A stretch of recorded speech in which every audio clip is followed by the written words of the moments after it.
Čas. Ten neúprosný čas. To kruté slovo, ktoré určuje vzťah začiatku a konca. Ach, ten čas. Ten smutný služobník večnosti.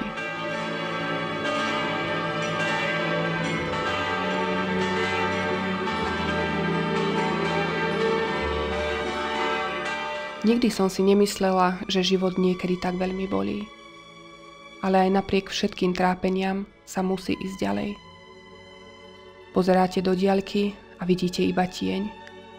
No život je vždy príležitosťou, ktorej sa treba chytiť. Život je výzva, ktorú treba prijať a zároveň aj veľká hra, ktorú podľa určených pravidiel treba hrať. A výsledok? Ten je častokrát neistý.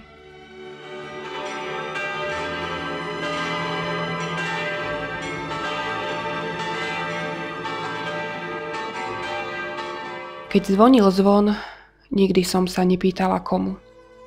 Môže predsa zvoniť komukoľvek, tebe, jemu, alebo že by zvonil mne. Jeho zvuk dával nádej. Nádej na svetlo temnejšieho zajtrajška, kde pre jedinú súčasť duše svojich detí je človek ochotný sa vrhnúť do hlbín temnoty. Nádej aspoň na jediné pierko z ich krídel, kvôli čomu je ochotný zapredať aj svoj vlastný život.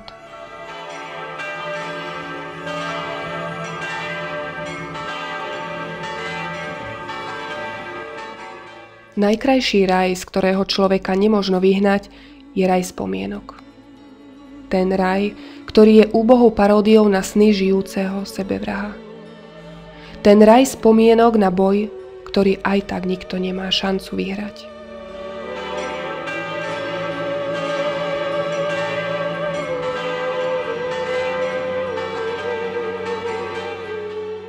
Žiadna bolesť sa neznáša horšie ako spomienky na doby šťastné v dobe nešťastnej. A viete, čo je najväčšia bolesť? Keď človek má nádej, ktorá už aj tak neexistuje.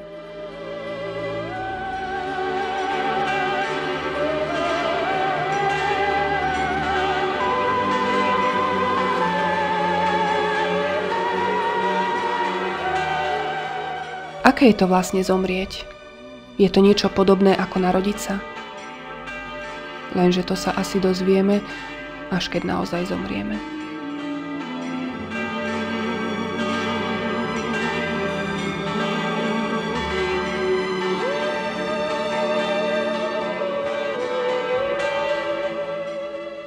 Život sa podobá knihe.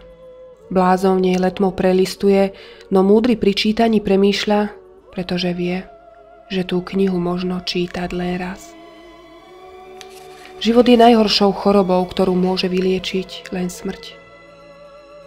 V každom sne je ukrytá horkosť konca a tomu koncu vždy chýba ľúdnosť nádeje.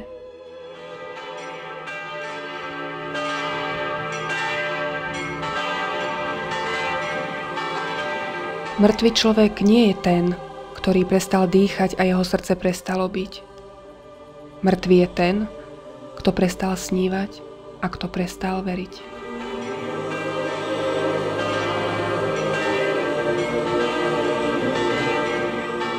Strach je to, čoho sa ľudia asi najviac boja. Strach z nemohúcnosti, strach z nových vecí, strach z tmy.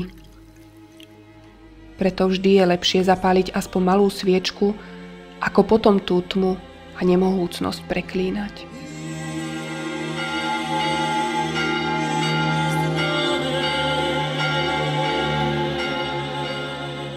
Komu zvoní zvon? Zvonil vždy, keď umreli ľudia, ale mne to vtedy nevadilo. Zvonil vždy, keď padli mestá, každý kričal, ale ja som sa neobzrela. No zazvonil aj vtedy, keď prišla tá osudová chvíľa, ktorá nepriniesla novú nádej, ale práve naopak. Urobila koniec všetkému. Koniec snom, koniec bolestiam a koniec nádejam. Vtedy som tú svoju životnú hru vlastnou neopatrnosťou prehrala.